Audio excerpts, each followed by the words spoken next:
We speak now to Corruption Watch Executive Director Karam Singh, who's joining us for that conversation. Karam, good to have you, and thank you very much for your time. One would think that we are past the drafting process in terms of the various stages that the United Nations would articulate around putting together a national anti-corruption strategy.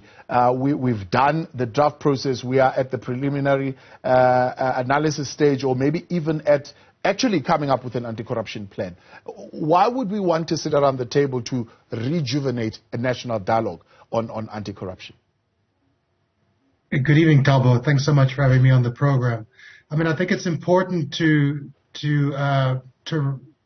recall or to remember that we actually have a national anti-corruption strategy which is in place. It was approved by Cabinet in 2020 and is meant to take us up to 2030. And part of what's in that national anti-corruption strategy is the establishment of a national advisory council against corruption, who's meant to be the instrumentality through which we see implementation of the strategy. So this national dialogue, which is happening now, really brings together key stakeholders within the across the state, from civil society and business, to sort of, assess where we are at this point in terms of progress, in terms of implementing that strategy, looking at the pillars, reviewing progress in terms of some of the legislative initiatives that we've seen. And it was important, I think, that the president was here and gave quite a powerful address, that was then supported by the comments from the Chief Justice, who was speaking in his capacity as the chair of the Commission of Inquiry into State Capture. There's an acknowledgement across the board from the president that we should be further along than we are, that there have been delays up to this point.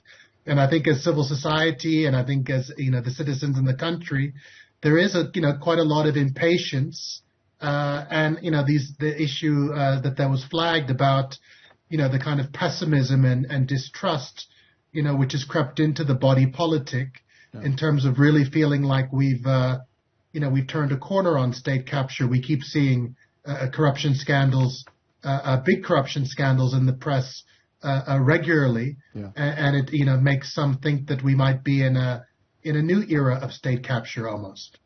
One can argue, Karam, that active citizenry is probably the least of our problems, even with the lack of protection of whistleblowers.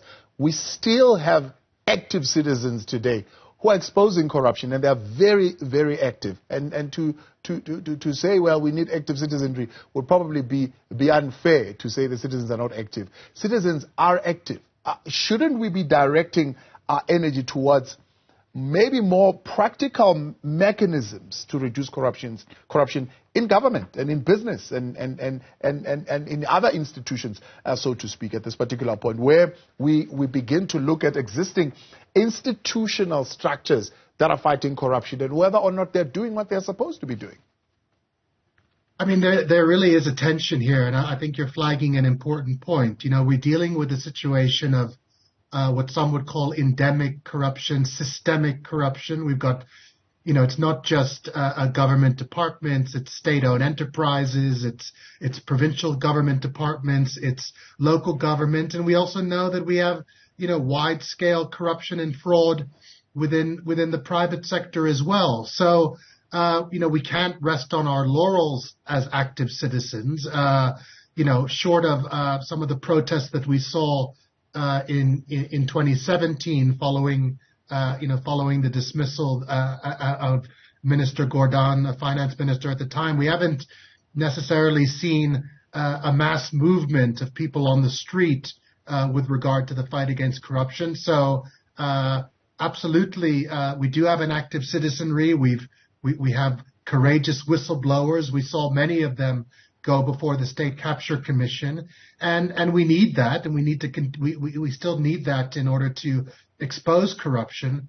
But what you're talking about in terms of the systemic changes around governance at SOEs, changes around how appointments to key positions take place, an overhaul of the public procurement system that we know is where the big looting has taken place. All of these initiatives are still to come, and they find expression in the National Anti-Corruption Strategy. But in terms of implementing policies, in terms of driving policy initiatives, in terms of seeing a common voice across the public sector, recognizing the challenges that we face, I don't think we're absolutely there yet. And without a doubt, this is going to be a headline issue next year when it comes to elections, because I think it's something that voters are going to ask political parties to say, what are you going to do to implement the National Anti-Corruption Strategy? What are you going to do to make sure that we change the culture of corruption, which has become embedded within our society? One of the things that I think would need to be greatly discussed and hopefully come up with some solutions is the question of obstacles to reform. We've seen a lot of fight back, but not only the fight back against those that need to be held accountable for past instances of corruption, but also we've seen obstacles to reform in the form of uncoordinated and ineffective responses at intergovernmental level. So you'd have a national government that can hold province to account, or you'd have a province that can hold a municipality to account. There seems to be no coordination in how lack of governance at each state or arm of government can actually be brought to a halt.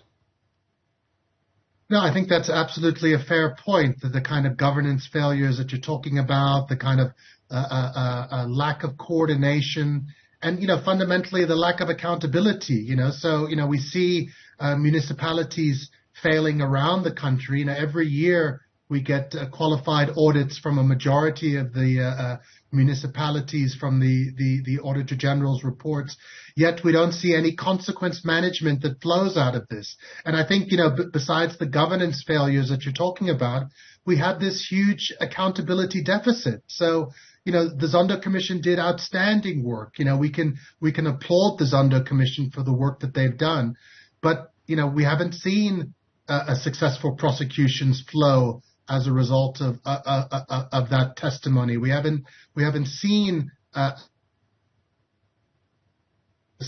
We even have implicated persons still residing within cabinet who are going to presumably be on election lists to return to Parliament next year.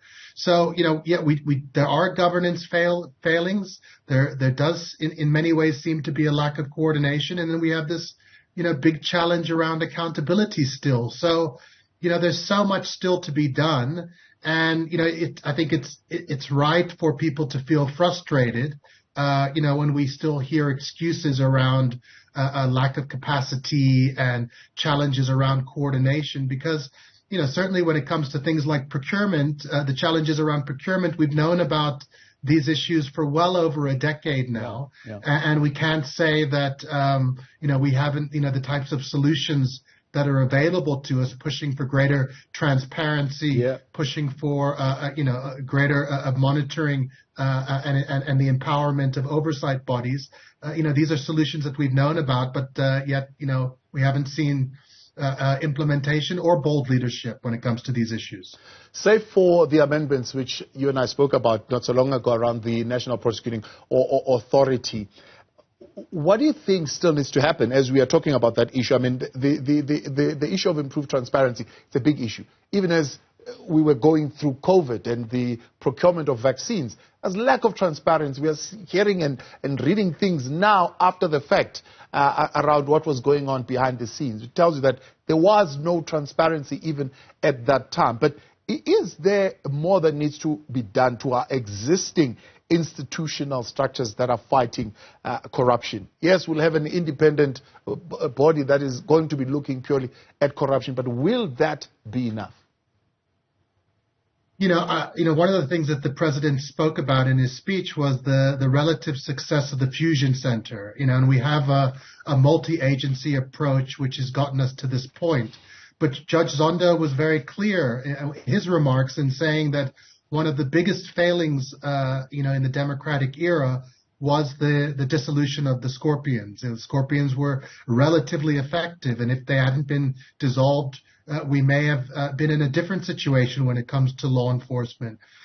From my standpoint, there's still a very strong argument to be made around a dedicated, independent anti-corruption agency that has broad policing powers, that has specialized and trained personnel that can do the type of investigations that are required in the modern age, notably around being able to do digital forensics and the like, and that can also help bolster the preventative framework to ensure that we have that real oversight within government and we can pick up red flags much earlier. So I think that those discussions are well underway in the NACAC.